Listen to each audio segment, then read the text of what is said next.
नमस्कार दोस्तों, स्वागत है आप सभी का आपके अपने YouTube channel exam crack with educator में। डियर स्टूडेंट्स, आज की क्लास में हम बात करने वाले हैं जिला जोधपुर के लिए आपकी आंगनवाड़ी की भर्ती आ चुकी है और इस क्लास में हम इसी वैकेंसी के बारे में बात करने वाले हैं। ठीक है, आपकी जानकारी के लिए बता दूं, राजस्थान में लगातार प्रत्येक जिले के लिए आपकी राशन डीलर की भर्ती और जो आपकी आंगनवाड़ी की भर्ती है ना, वो जारी की जा रही है। ठीक है, तो इन दोनों भर्तियों की लेटेस्ट अपडेट आपको हमारे चैनल पर दी जा रही है, तो आप हमारे चैनल के साथ में जुड़ जाइए। ओके, तो जो जिला जोधपुर है ना, इसके लिए आपकी राशन डीलर की भर्ती भी आ रखी है। इसका वीडियो हमारे चैनल पर आपको अपलोड मिल जाएगा, वहाँ से अगर आप इस जो जोधपुर के लिए आपकी राशन डीलर की भर्ती है उसके बारे में जानकारी प्राप्त कर सकते हो। ठीक है, ये जो राशन डीलर की भर्ती होती है ना, ये मेल एंड फीमेल यानी महिला और पुरुष दोनों के लिए होती है। लेकिन आपकी आंगनबाड़ी की भर्ती है ना, ये ओनली केवल महिलाओं यानी फीमेल के लिए रहती है। ठीक है, बात करें हम इस वैकेंसी के बारे में, तो इसकी योग्यता आपकी 12वीं पास रखी जाती है और इसमें बिना परीक्षा की सीधी भर्ती आपकी रहती है। ठीक है, और इसके फॉर्म भरने की जो लास्ट डेट आपकी रहने वाली है जिला जोधपुर के लिए, वो आपकी 8 जनवरी रहने वाली है 2026। ओके, तो आगे इस क्लास में आपको इस वैकेंसी से संबंधित ए टू जेड जानकारी देने वाला हूँ। जैसे इसका फॉर्म आपको कैसे भरना है, इसका वेतन यानी सैलरी क्या रहती है, इसकी जो आपकी एज लिमिट रहती है वो क्या रहती है, कौन कौन इसमें फॉर्म भर सकता है, सिलेक्शन का प्रोसेस क्या रहता है, कौन कौन से डॉक्यूमेंट्स आपको इसमें लगाने होंगे, सारी जानकारी आगे इस वीडियो में आपको मिलने वाली है। ठीक है, तो चलिए क्लास स्टार्ट कर देते हैं। और क्लास स्टार्ट करने से पहले आपसे एक छोटी सी रिक्वेस्ट है, यदि चैनल पर पहली बार है तो चैनल को याद से सब्सक्राइब कर लेना है, बेल आइकन को भी ऑन कर लेना है, क्योंकि हमारे चैनल पर आपको हमेशा 100% जो रियल और जो रेयर वैकेंसी होती है ना, कुछ विभाग ऐसे होते हैं जिनमें वैकेंसी आती है और आपको पता भी नहीं चलता है, ऐसे विभागों की वैकेंसी की जानकारी भी सबसे पहले आपको हमारे इसी चैनल पर दी जाती है। ठीक है, तो चैनल को सब्सक्राइब करने के साथ में ही इस क्लास को लाइक कर देना और अपने सभी साथियों के साथ में ज़्यादा से ज़्यादा इसको शेयर कर देना है, ताकि वो भी इस वैकेंसी का फ़ायदा उठा सके। ठीक है, तो चलिए मैं आपको इसके नोटिफिकेशन पे लेकर चलता हूँ और उसी के माध्यम से आपको आगे की सारी जानकारी मिलने वाली है। ओके, तो डियर स्टूडेंट्स, मैंने आपके सामने इसका जो ऑफिशियल नोटिफिकेशन है ना, वो ओपन कर लिया है। इसमें आपको लिखा हुआ दिख जाएगा कार्यालय उप निदेशक महिला एवं बाल विकास विभाग जोधपुर। ठीक है, यानी जोधपुर के लिए आपकी वैकेंसी रहने वाली है। इसमें लिखा हुआ है कि जोधपुर जिले की अधीनस्थ परियोजनाओं में आंगनबाड़ी कार्यकर्ता और सहायिका के मानदेय सेवा के रिक्त पदों हेतु निम्न परियोजना कार्यालयों में आवेदन पत्र आमंत्रित किए जाते हैं। ठीक है, तो यानी इसमें आपकी जो पोस्ट रहने वाली है ना, वो आपकी आंगनबाड़ी कार्यकर्ता और सहायिका की पोस्ट इसमें रहने वाली है। ठीक है, इन जो सभी जो 15 जो आपकी यहाँ पे परियोजना कार्यालय का नाम दे रखा है ना, इन सभी 15 परियोजना कार्यालय में आपकी वैकेंसी रहने वाली है। यहाँ पर आपको मोबाइल नंबर दे रखा है और यहाँ पर मानदेय कर्मियों के रिक्त पद दे रखे हैं। ठीक है, यहाँ पर कार्यकर्ता की और सहायिका की पोस्ट यहाँ पर दे रखी है। ठीक है, कि किस परियोजना कार्यालय में कितने कार्यकर्ता की पोस्ट रहने वाली है और कितनी सहायिका की पोस्ट इसमें रहने वाली है। ठीक है, इसमें लगभग आपकी टोटल 184 पदों पर आपकी वैकेंसी जारी की गई है। ठीक है, अब आगे मैं आपको बता देता हूँ इसकी अन्य जो इंपॉर्टेंट जानकारी है वो बता देता हूँ, और आगे इस वीडियो में आपको दिखा दूंगा कि इसकी जो कौन कौन सी ग्राम पंचायत और किस वार्ड के लिए आपकी वैकेंसी रहने वाली है। ठीक है, वो भी आपको आगे इस वीडियो में देखने को मिल जाएगी। नंबर 1 पॉइंट दे रखा है कि आवेदनकर्ता महिला जिस आंगनबाड़ी केंद्र के लिए चयन हो रहा है उस शहरी क्षेत्र में संबंधित आंगनबाड़ी केंद्र के वार्ड के स्थानीय निवासी होनी चाहिए, तथा ग्रामीण क्षेत्र में आवेदन करने वाली महिला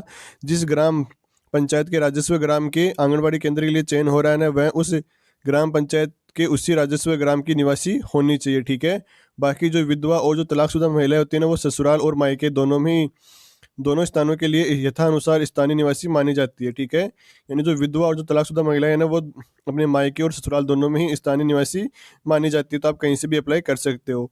तो इसमें लिखा हुआ है कि ग्रामीण क्षेत्र में तो आप उसी राजस्व ग्राम की निवासी होनी चाहिए। ठीक, तो हम इसको इस तरीके से समझ सकते हैं, जैसे मान लो जो ये बावड़ी की महिलाएं है ना, वो आपकी बालेश्वर में अप्लाई नहीं कर सकती, और जो बालेश्वर की महिला है ना, वो तिवरी में अप्लाई भी नहीं कर सकती है। वो केवल बालेश्वर की महिलाएं बालेश्वर में ही अप्लाई कर सकती है, ग्राम पंचायत बता रहा हूँ मैं। ठीक है, इसको हम एक ग्राम पंचायत मान लेते हैं, अभी परियोजना कार्यालय ने मानकर हम इसको एक ग्राम पंचायत मान लेते हैं। ठीक है, और जैसे मान लो वार्ड नंबर 1 की महिलाएं वार्ड नंबर 6 में अप्लाई नहीं कर सकती है। ठीक है, लेकिन मान लो इसमें एक कंडीशन रहती है, जैसे वार्ड नंबर 1, 2 और 3 की जो आंगनबाड़ी केंद्र वो एक ही है, तो तब आप इसमें ना वार्ड नंबर 1, 2 और 3 की महिला अप्लाई कर सकती है। ठीक है, इस तरीके से आप इसको समझ सकते हो। ओके, नंबर 2 पॉइंट इसमें दे रखा है कि आंगनबाड़ी कार्यकर्ता सहायिका के पद पर चयन हेतु न्यूनतम शैक्षणिक योग्यता आपकी 12वीं उत्तीर्ण होनी चाहिए। ठीक है, और इसमें विवाहित और अविवाहित दोनों महिलाएं अप्लाई कर सकती है। ठीक है, यानी इसमें आप विवाहित हो तो भी अप्लाई कर सकते हो और अविवाहित हो तो भी इसमें अप्लाई कर सकते हो। लेकिन यदि किसी कारणवश आप वहाँ की स्थानीय निवासी नहीं रहती हो, या फिर आपका विवाह हो जाता है और आप किसी अन्य स्थान पर चली जाती हो, तब आपको वहाँ से इस पद से हटा दिया जाएगा। आगे इस पद पर आपको जो नौकरी है ना, वो नहीं मिलेगी। ठीक है, इस बात का भी आपको इसमें ध्यान रख लेना है। ओके, बात करें इसकी एज लिमिट की, तो इसकी एज लिमिट आपकी रहने वाली है ना, वो रहने वाली है विज्ञप्ति जारी होने की तिथि तक आवेदक की आयु ना 18 से 35 वर्ष होनी चाहिए। ठीक है, बाकी आप अनुसूचित जाति, जनजाति, विधवा, तलाकशुदा एवं विशेष योग्य जन के लिए अधिकतम आयु 40 वर्ष होगी। ठीक है, अब नेक्स्ट इसमें पॉइंट आपको दे रखा है कि जो आवेदनकर्ता महिला है ना, उसके घर में शौचालय होना चाहिए तथा उसका नियमित उपयोग किए जाने संबंधित घोषणा आवेदन पत्र में किया जाना आवश्यक है। नेक्स्ट है पॉइंट, विधवा आवेदनकर्ता को प्रमाण पत्र के रूप में पति का मृत्यु का प्रमाण पत्र एवं पुनर्विवाह नहीं करने की घोषणा का अंकन आवश्यक होगा। नंबर 6 पॉइंट है कि तलाकशुदा की स्थिति में सक्षम न्यायालय द्वारा जारी जो आपका प्रमाण पत्र या डिक्री या आदेश होता है ना, उसकी प्रति दस्तावेजों में संलग्न करे तथा आवेदन में पुनर्विवाह नहीं करने की घोषणा का अंकन अवश्य करना होगा। ठीक है, इस बात का भी आपको ध्यान रख लेना है।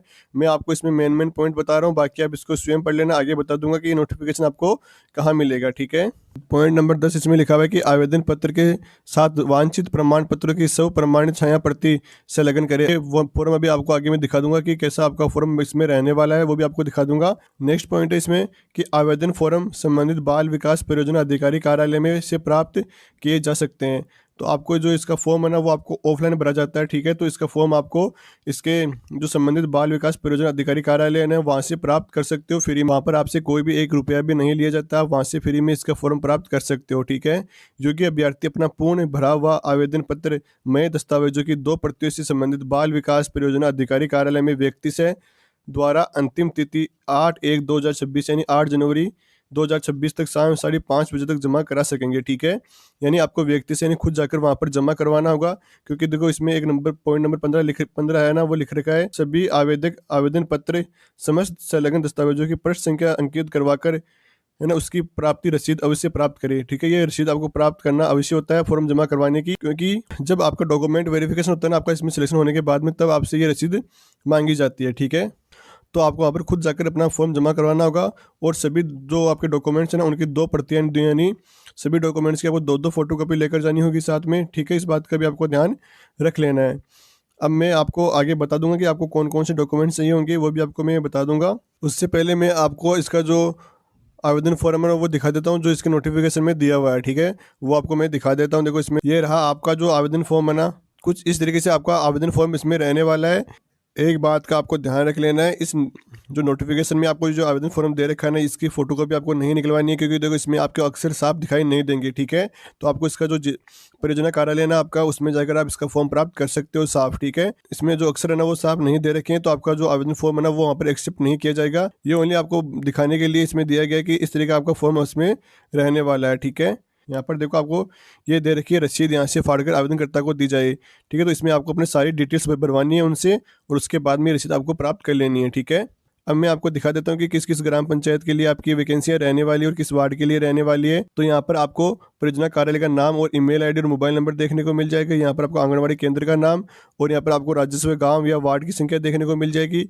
ग्राम पंचायत या नगरीय निकाय का नाम देखने को मिल जाएगा। रिक्त मानदेय पद यानी सहायिका की पोस्ट रहने वाली है, कार्यकर्ता की पोस्ट रहने वाली है, वो आपको यहाँ पर देखने को मिल जाएगी। यहाँ पर आपको आरक्षित पद देखने को मिल जाएगा। ठीक है, तो इसमें आपको जो जितनी भी आपकी ग्राम पंचायत और आपके जो वार्ड है ना जिसमें वैकेंसी रहने वाली है, वो आपको देखने को मिल जाएगी। ठीक है, एक बात का आपको ध्यान रख लेना है, आप अपनी ग्राम पंचायत और अपने वार्ड का नाम ध्यान से देख ले, क्योंकि इसमें उसी ग्राम पंचायत के और उसी वार्ड के जो निवासी है ना वो ही इसमें अप्लाई कर सकती है। ठीक है, इस बात का आपको ध्यान रख लेना है। ठीक है, इसमें आपको सारी जानकारी देखने को मिल जाएगी, जितनी भी जो आपकी 19 जो परियोजना कार्यालय के लिए आंगनबाड़ी की भर्ती है ये, वो सभी आपको यहाँ पर देखने को मिल जाएंगे। ठीक है, देखो मैं आपको दिखा दिया हूँ, सारी जानकारी आपको इसमें मिल जाएगी। ओके, बाकी आपको नोटिफिकेशन कहाँ मिलेगा वो आगे मैं बता दूंगा, और आप इस वीडियो को रोक कर भी इसमें देख सकते हो। ठीक है, कि आप ग्राम पंचायत में वैकेंसी है या नहीं, बाकी आप इसके नोटिफिकेशन में पढ़ सकते हो।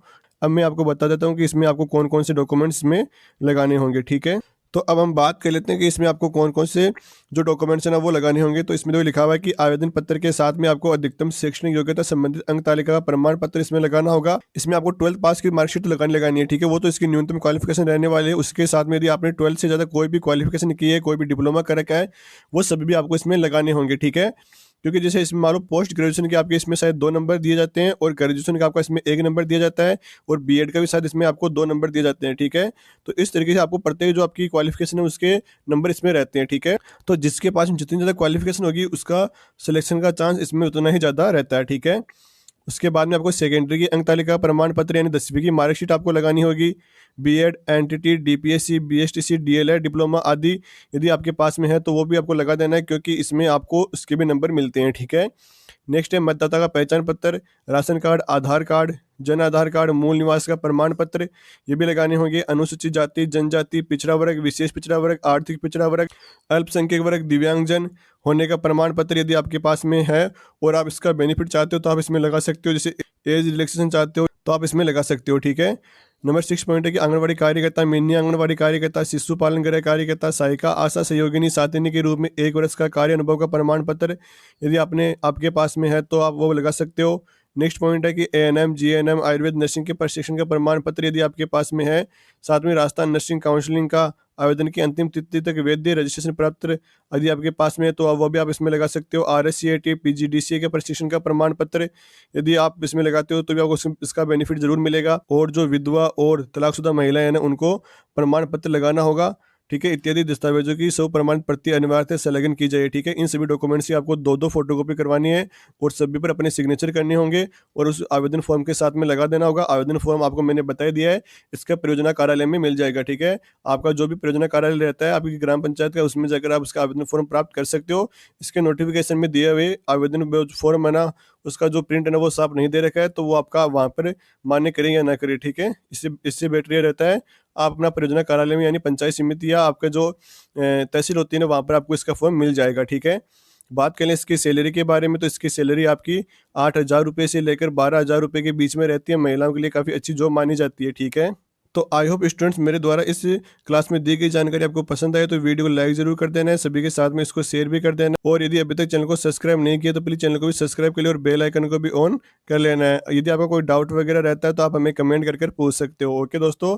और आपकी जानकारी के लिए बता दूँ, ये जो नोटिफिकेशन है ना वो आपको हमारे टेलीग्राम चैनल और व्हाट्सएप चैनल इन दोनों पर मिल जाएगा, ठीक है। और इन दोनों की लिंक आपको वीडियो के नीचे डिस्क्रिप्शन बॉक्स में मिल जाएगी, वहाँ से जाकर आपको इन दोनों को ज्वाइन कर लेना है और इसका नोटिफिकेशन वहाँ पर आपको मिल जाएगा। वहाँ से आप इसके नोटिफिकेशन के माध्यम से सारी जानकारी प्राप्त कर सकते हो। मैंने आपको इसमें मेन पॉइंट्स बताए हैं, वैसे तो लगभग मैंने आपको सारा नोटिफिकेशन पढ़ा दिया है, जो आपके लिए जरूरी पॉइंट थे वो आपको मैंने बता दिए हैं, ठीक है।